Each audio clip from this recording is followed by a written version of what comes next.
Baik, assalamualaikum warahmatullahi wabarakatuh. Eh, Alhamdulillah kita pagi ini ketemu dalam mata kuliah ekonomi politik yang disajikan oleh jurusan ilmu ekonomi Fakultas Ekonomi Universitas Andalas, di mana pagi ini saya Dr. Fajri Muharja akan mengampu mata kuliah ini pada sesi pertama, yaitu ekonomi politik sebuah pengantar.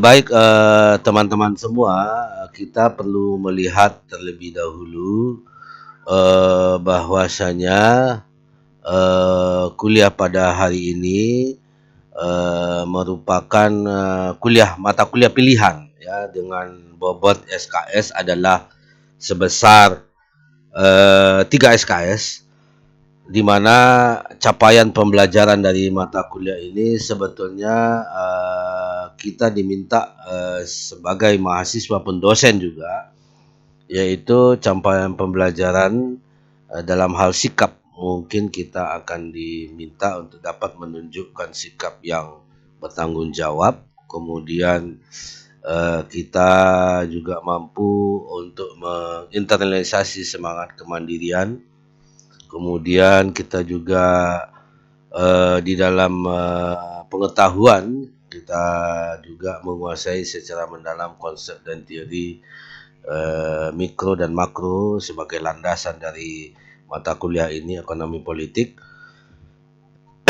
Kemudian kita juga dari pengetahuan kita menguasai secara faktual isu-isu terkini. Kemudian kita juga diminta mampu keterampilan umum yang akan kita dapatkan dari kuliah ini dalam mampu menerapkan pemikiran secara logis, kritis, dan sistematis, serta inovatif. Kemudian kita juga diminta mampu menunjukkan kinerja mandiri, bermutu, dan terukur dalam mata kuliah ini. Kemudian kita juga akan mampu untuk mengkaji implikasi pengembangan atau implementasi ilmu pengetahuan dari sisi ekonomi politik. Kemudian kita juga mampu mengambil keputusan secara tepat dalam konteks penyelesaian masalah di bidang keahlian yang kita sampaikan pada saat ini. Kemudian keterampilan khusus adalah mampu menelaah alternatif kebijakan ekonomi pemerintah, kemudian dalam konsep-konsep politik yang perlu kita sampaikan.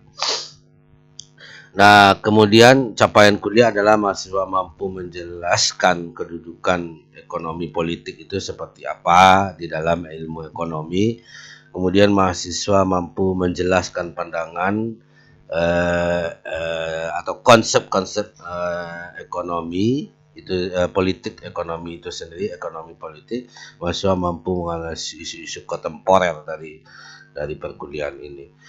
Nah, sebagai deskripsi kita bisa menjelaskan bahwa perkuliahan ini, ekonomi politik, adalah mata kuliah di bidang ekonomi yang merupakan mata kuliah pilihan yang menyajikan tentang bagaimana kedudukan ekonomi di dalam politik, bagaimana sisi ekonomi itu mengamati politik dan kedudukan politik dalam ekonomi.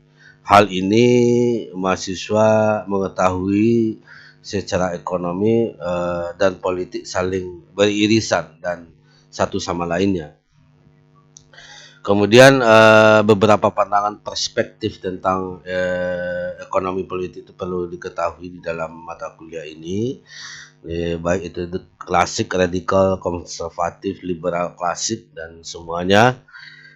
Kemudian pada bahagian berikutnya studi ini atau mata kuliah ini memperkenalkan beberapa isu penting ekonomi politik seperti hubungan pemerintah dan pasar, inflasi, kemudian desentralisasi, demokratisasi, permasalahan kemiskinan dan ketimpangan.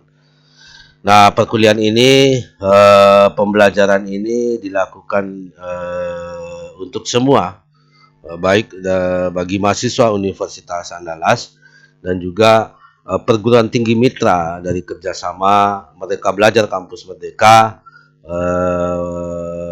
di yang ada di luar perguruan tinggi atau di luar Universitas Andalas. Nah, beberapa literatur penting yang akan kita jadikan referensi pada kuliah ini, yang pertama itu adalah Clark Barry Stewart, itu tahun 1998, yaitu tentang political economics, a comparative approach, itu dari Springer.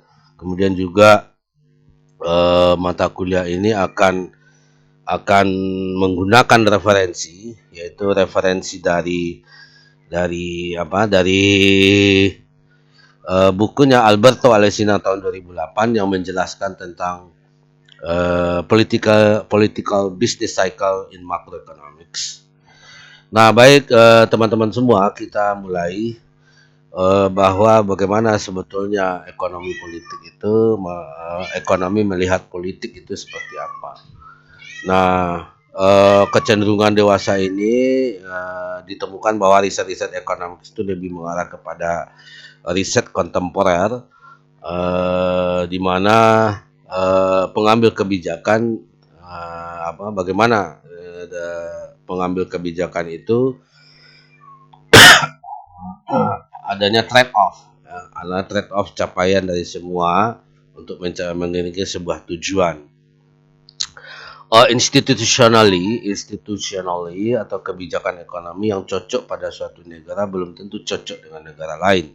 Nah, itu harus kita pahami bahwa secara empirik beda-beda kondisi, dan itu harus disesuaikan dengan negara atau daerah masing-masing.